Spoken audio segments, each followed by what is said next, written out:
Você sabe como que dimensiona um cabo para atender um circuito exclusivo, como por exemplo um forno elétrico que eu preciso instalar? Você sabe qual que é o passo a passo para você não errar nesse cálculo aí? É, meu amigo, no vídeo de hoje nós teremos uma aula completa sobre dimensionamento de condutores conforme as tabelas da NBR 5410.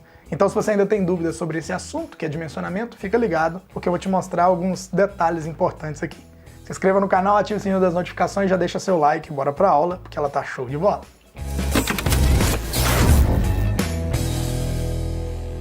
Vamos lá. Para dimensionar qualquer circuito, a gente precisa responder 5 perguntas simples e essas perguntas elas determinam o nosso passo a passo.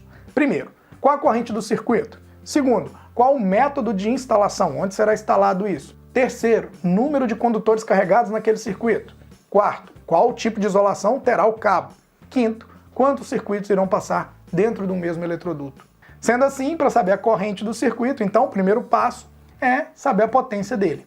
Além disso, nós precisamos também saber a tensão de trabalho desse equipamento, né? Se vai ser 127, se vai ser 220 e por aí vai. Vamos usar como exemplo aí um forno elétrico com potência de 2.500 watts, alimentado por uma tensão de 127 volts. Com esses dados em mãos, a gente calcula a corrente do circuito, que é o passo 1. Corrente é igual a potência dividida pela tensão, isso é a lei de Ohm.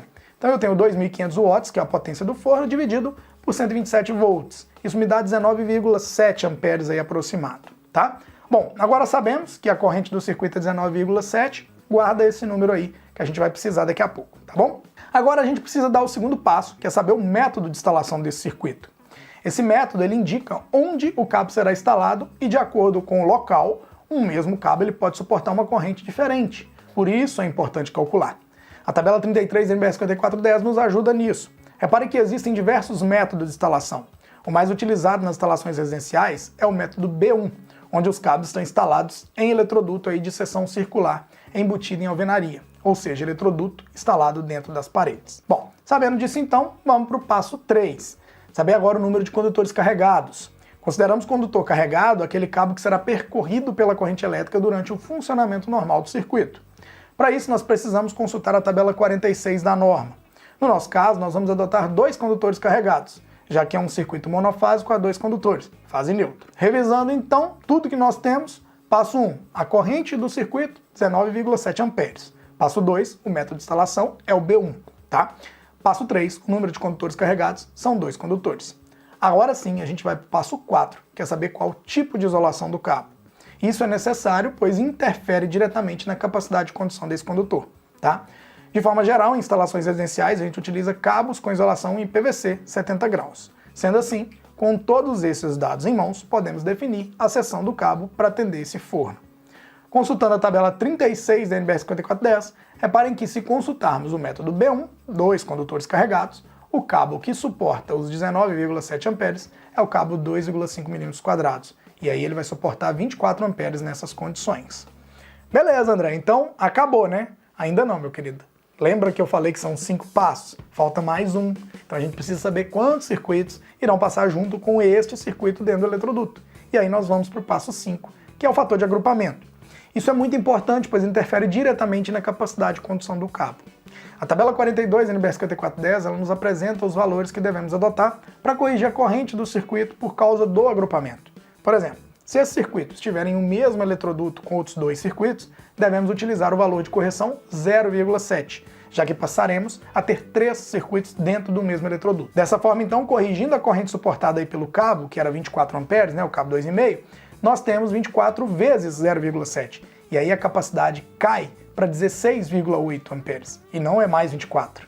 Então vejam que a corrente que o cabo irá suportar ela é menor do que a corrente que a gente calculou lá no circuito. A gente não precisava de 19,7 amperes? Pois é, nesse caso então nós precisamos subir a seção do cabo. Então a gente volta lá na tabela 36 da norma, nas mesmas condições, método B1, 2 condutores carregados, e olha só, 4 mm², que é o próximo cabo, uma seção acima, do 2,5, ele suporta 32 amperes. Então, corrigindo aí com o fator de agrupamento, 32 amperes vezes 0,7 é igual a 22,4.